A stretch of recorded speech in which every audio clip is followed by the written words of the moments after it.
The 2017 live-action adaptation of Beauty and the Beast presents itself as a visually lavish, nostalgia-laden homage to the 1991 animated classic, yet it frequently collapses under the weight of its own ambition.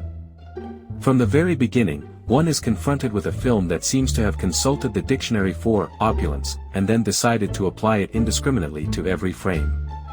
Costumes are glittery, CGI effects are abundant, and sets are sprawling, but none of it quite adds up to a coherent cinematic experience. The castle alone is an architectural crime scene, with staircases that defy logic, gargantuan ballrooms that appear to have been constructed for the sole purpose of filling the screen with unnecessary CGI furniture, and an overall sense that someone, somewhere, forgot to hire a decorator with even a rudimentary sense of taste. Emma Watson's portrayal of Belle as a bookish heroine seems like a case study in the dangers of over-explaining character traits. The film repeatedly tells us that she is intelligent, independent, and brave, so much so that one begins to wonder if the writers feared audiences might somehow miss it. Watson delivers her lines with the solemnity of a university lecturer giving a seminar on existentialism rather than the relatable warmth needed to make Belle feel alive. Her singing is competent but cautious, as if the production team had mandated that no note should stray too far from a predetermined safety zone. It's a performance that prioritizes correctness over charisma. Dan Stevens, as the Beast, suffers from the paradoxical problem of being both horrifying and unthreatening, thanks to the unsettling CGI that renders him as a lumbering, fur-covered creature that occasionally slips into uncanny valley territory. One cannot help but marvel at the technical achievement of creating a realistic anthropomorphic beast, and simultaneously groan at the fact that his facial expressions occasionally resemble someone stuck in a particularly awkward Zoom call. The chemistry between Belle and the Beast is, unsurprisingly, muted.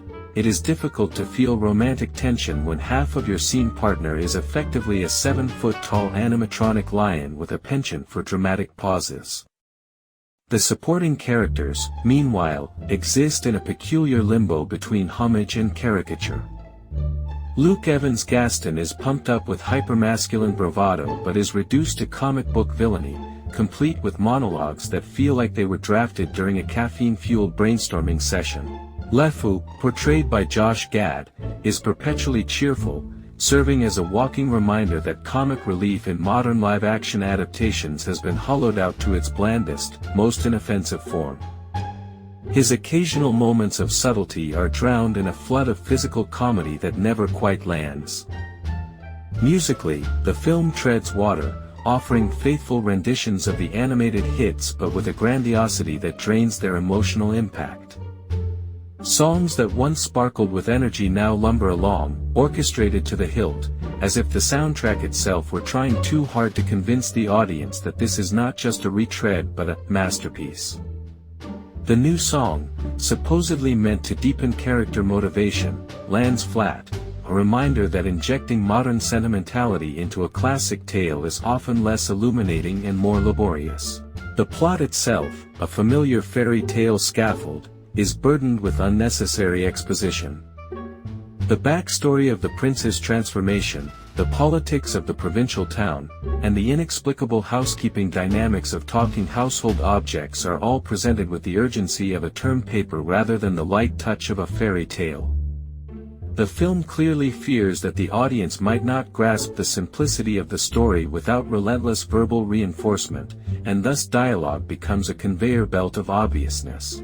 Ultimately, the live-action Beauty and the Beast is a movie of contradictions, dazzling yet dull, ambitious yet pedantic, technically impressive yet emotionally inert. It exists in a realm where spectacle substitutes for soul, and nostalgia becomes a crutch for creativity.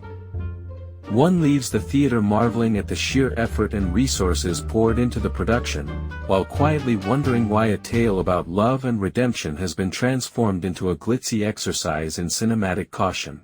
It is a film that aims to honor its predecessor, but in doing so, forgets that magic is not merely a matter of visual fidelity, it is the ineffable spark that makes audiences care. In short, this is a movie that has everything but the one thing it truly needs: a reason to matter. Thanks for watching. Make sure to like, share and subscribe. Quirky Critic signing out.